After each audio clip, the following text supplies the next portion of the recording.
Good afternoon, everybody. This is Eden, your local realtor for life. I do have here today Saood Mohammad, a property manager, and he has a company. Ishan, why don't you go ahead and introduce yourself? Hi everyone, my name is Saood, but everybody calls me Ishan. I am the founder of Zevin Management Inc. We're a property management company based in Brampton, Ontario. We specialize mainly in residential property management and soon hopefully to jump to that commercial space. We specialize in student off-campus housing. That's the main focus of ours, but we do like to take a look at family rentals as well. Our portfolio mainly does consist of students, and we like to kind of have affordable and convenient options for students to stay near schools while maybe living with their friends and just having a very enjoyable experience. I see. That is awesome. So pretty much when there is somebody who has a home to rent, right? They could reach out to you and say, please manage everything for us. Like, how does it go? I call you, you're gonna property, like, how does that, like, what do Okay. you do? Yes, of course. So, obviously, I would come to see a property. I would want to meet you, and then say, okay, like what kind? We'll go through my services. Kind of what do you need? What can I offer you? So we kind of discuss, what are you looking to get out of this house? Like, what kind of money are you looking to pull? Like, maybe it could be your costs might be 3,600, but I can say maybe okay, we can get you a tenant in there for 4,000, close to around that. Then what we would do is we would uh, we would basically sign an agreement, and which would detail kind of the the lists of services that I would offer you and the length, just everything. It'll be a comprehensive contract. And then what we do is we would use our various different methods of marketing. Like we would sometimes reach out to students. We would put some signs out. We would do a lot of things just trying to gather leads from anywhere we possibly can to make sure your home gets rented out as soon as possible, and obviously to the best suitable tenants. We obviously don't want to put tenants in your homes that are uh, going to damage the place or not pay the rent. We make sure that we take as many steps as we can to be careful in making sure that your home is treated with respect and you get the best return on your investment. That's wonderful. So vacant property, I have the key, I'm a new landlord. I would say, you know what? I don't want to do anything because I'm a very busy person. So go ahead, rent it.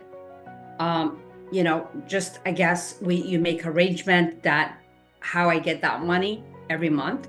But in terms of maintenance, taking calls, it's just like I don't want my tenants to know me. I just want, so you can have that kind of from A to Z relationship, um, and all that. Is that what I'm hearing? And that's exactly what we offer. Hmm. Hmm. That's wonderful. That's really good. So what is your cost? Like as I say, I hand you a $4,000 a month house for you to manage. And of course there's the property tax, there's utility, um, all that stuff. You organize who get paid when, and pretty much how often do you update me as to what's going on? Or I mean, not mind you, like I wouldn't be able to, I wouldn't mind if you take care of everything yourself, but how does it work? Is there a regular time where you communicate with the owner, what's going on, or like how does it work? So how it would work is, let's say if you give me a vacant property, I will do whatever I can to get this rented out. I will get it photographed. I Hmm. will put it up on my website. I will get uh, I will get some of my realtors friends to help me market it on their pages, because I have a lot of friends who are realtors that I do a lot of business with.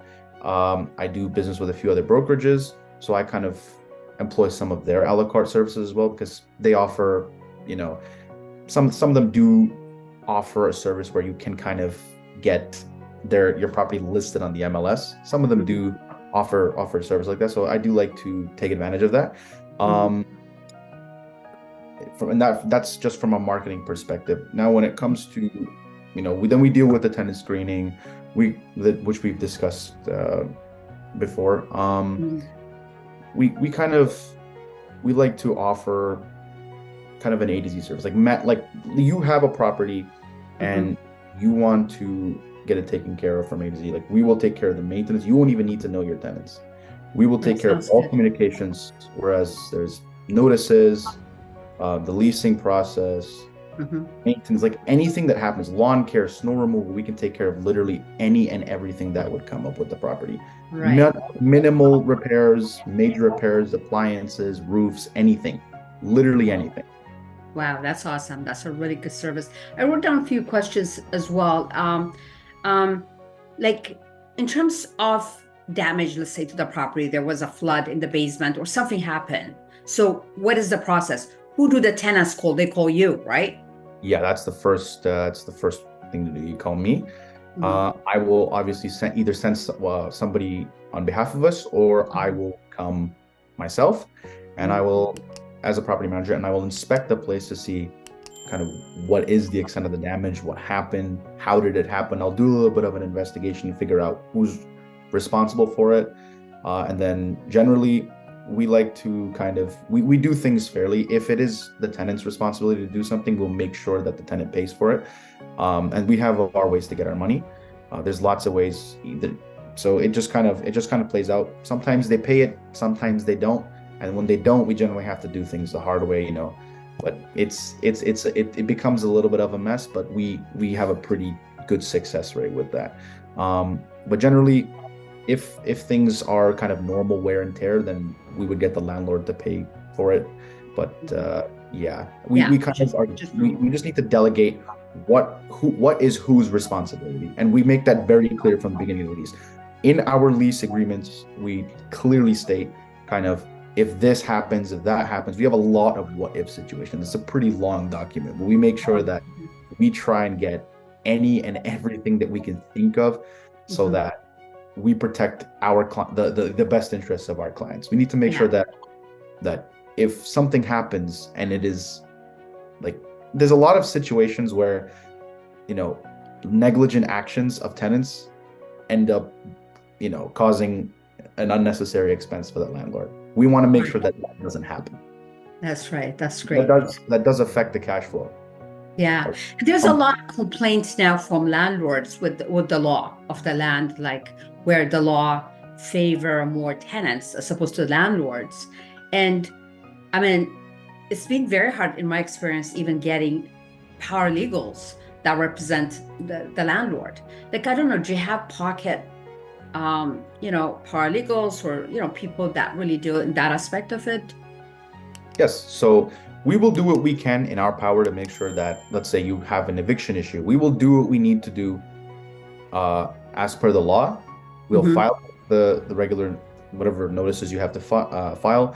We will communicate with the tenants, and we will do what's necessary and what we can. If for whatever reason we have reached a point where this case in particular has gone beyond our abilities, we will make sure to refer you to a proper third party, like a paralegal, in this case, if necessary. Because of course, sometimes they can be expensive, right? That's right. And the last thing we want is to hurt your cash flow. That's right. No, very good. We'll do it if necessary. Yeah, and you know what? Yeah, Ishan, what I find with most landlords, they're too, like I told them, this is a business relationship, right? They kind of forget they become friend or family. So it's just, there's no cut point in terms of really having that straight, I need that get money every month because I have a mortgage to take care of, right? If you're late few days, my bank mortgage wouldn't wait for that long. So, and this is where I recommend to landlords to have a property manager, having a third party to really be firm and do what needs to be done, right? So I would like to think, again, as a professional, everything happens at the right moment if somebody slips from day one, correct? Correct. You say that's one of the benefits you bring to the landlords?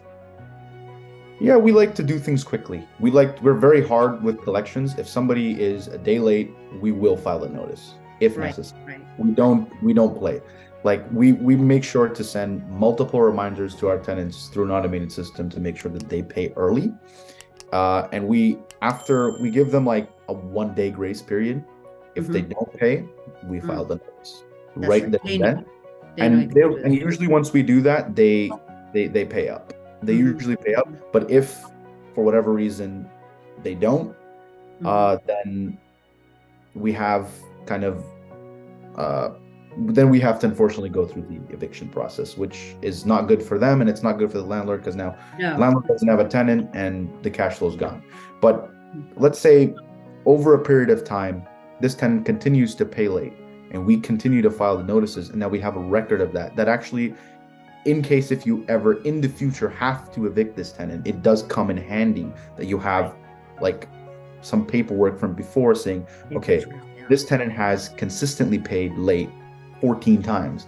So, like now they're not paying the rent at all, kind of thing. So it does help. These are things you should do. So it does help your case. Right. Yeah. And this is specialty where you have everything organized for you to do so. And in terms of your practice, I mean, errors happen once in a while. I had an example where property management actually by accident renew a lease for the tenant, and in the meantime the homeowner wanted to sell his property, so he's pretty much stuck for the whole year.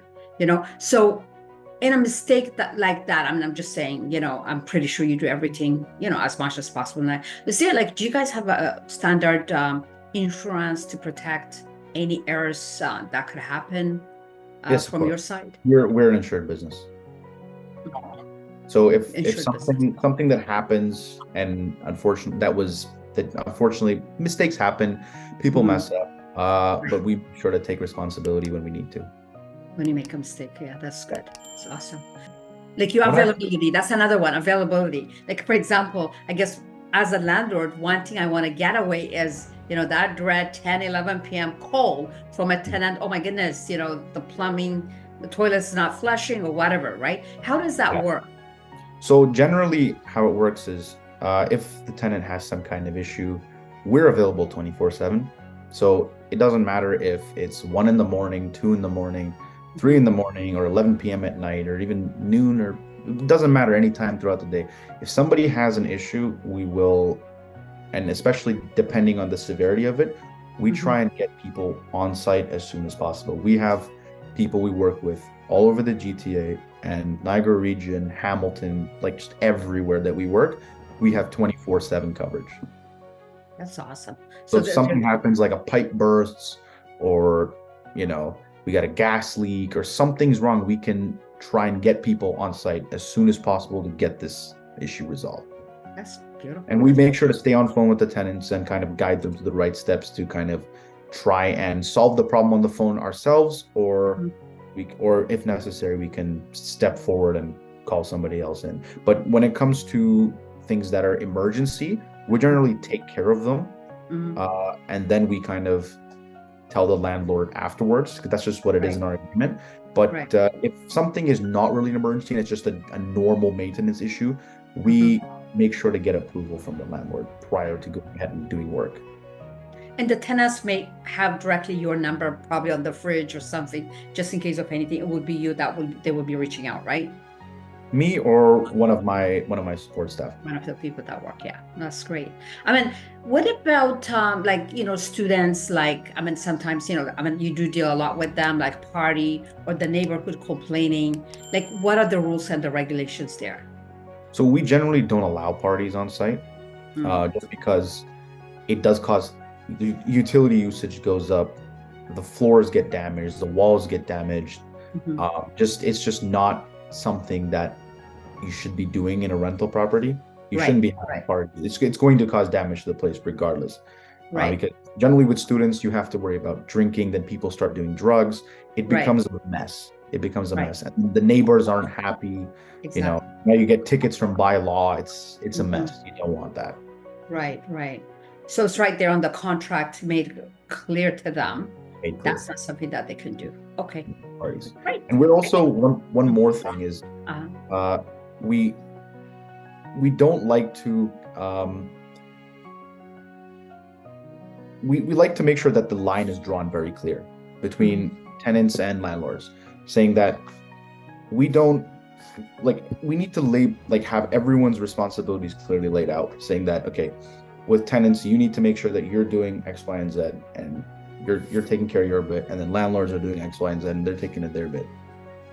They need to make sure that the lines are clearly drawn, because otherwise, when you don't have a clearly drawn out lease, there's a lot of gray area. And with gray area now, you have people walking here, people walking there, and you can't really, there's no structure to the situation.